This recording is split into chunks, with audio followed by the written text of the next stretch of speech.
तुम्हा सर्वांना माझा नमस्कार। आज आपण व्हेजिटेबल सूप कसं करायचं हे पाहणार आहोत।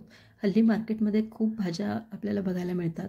आता या भाज्या येतात म्हणून मी आज सूप तयार केला आहे आणि अगदी झटपट होणारा हा सूप आहे।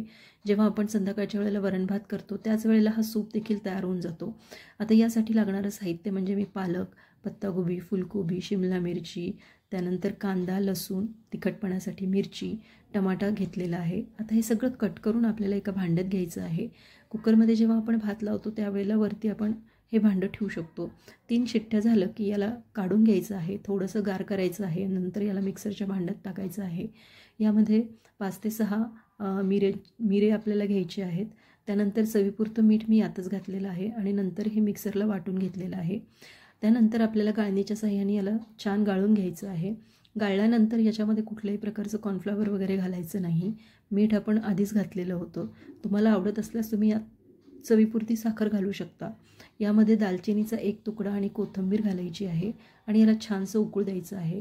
उकळी आल्यानंतर गरमागरम हा सूप प्यायचा आहे आणि अतिशय चविष्ट लागणारा हा सूप नक्की ट्राय करा।